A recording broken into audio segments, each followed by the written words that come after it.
So I personally shy away from transgender stories unless they really are a big issue, because I don't have a dog in this fight. I don't really want to deal with it, to be honest. This is something me as a news consumer, I can choose to not consume news that I don't want to. As a news producer or a news aggregator for you guys, we put things out there and see how they respond, and we put things out there based on what people are getting into. I'm not exactly sure what's moving me to even talk about this story in this case, but I think it's a bigger case and showing that it's not going away and we need to find ways to deal with it. So this is the only way I can deal with this issue is using this story as a proxy. And I'm going to read it directly from the robot editor from searching the web and getting the pieces from it. Small bit of commentary, so you can give what you want to and comment as you want to. Disney cuts transgender storyline from Pixar's first TV series, Win or Lose.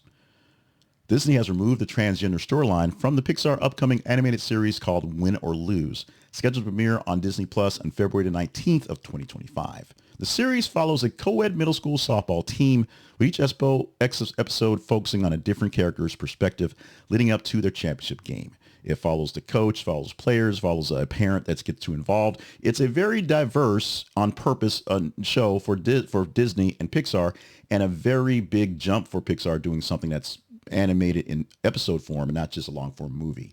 Now, the removed storyline centers on a character named Kai, who is voiced by a transgender actress named Chanel Stewart. Disney stated that the decision was made to allow parents to discuss the topics of gender identity with their children independently, not them coming up with weird questions. Queer was that was a Freudian slip. Just questions just out of nowhere from these things to them not to deal with it. The character remains in the series, but the dialogue referencing their gender has been cut. So it's just not there. The pronouns, the thought processes are cut from the series. So if you're not paying attention, you won't know what's happening. Chanel Stewart expressed disappointment over the removal, emphasizing the importance of authentic representation for transgender youth. The decision has sparked discussions and criticisms about Disney's approach to LGBTQ plus content and its programming. Small bit of commentary.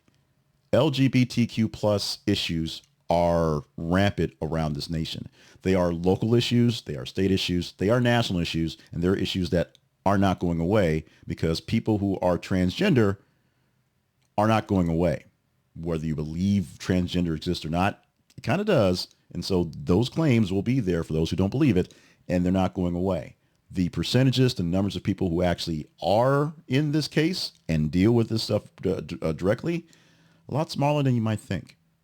But the shouting and screaming of the issues make it seem like it's a rampant thing. As I said earlier, I don't discuss it in my personal life or much of anything. It never pops up in any conversation with my folks. We talk about news stories and headlines going here and the things that get up there. We talked about the bathrooms and the issues with sports as they come up as news stories. But it's not a topic that's in my wheelhouse that's me, my wife, and my child talk about. We don't. And if the time comes to talk about it, we will, privately. This gives parents a safe spot to not have to be brought up in this Pixar presentation, but it also, as Chanel Stewart says, doesn't actually show authentic representation for transgender youth. You may not want that. That may be what you're looking for, or you may want more of it. This is a topic that's going to be really hot, heavy, and hard to discuss, but I'm opening up there. Your comments, your concerns, and don't just say, Payne, you're crazy, because that means you're not actually listening to, even watching the headline or listening to the actual story. It's about representation. The show still exists, just not in the way that the actors wanted it to be portrayed, they thought it was going to. And there are concerns on both sides. So don't both sides this. Let me know what you think about your comments on this one. Give it to me, folks. We are adults. Let's have this conversation.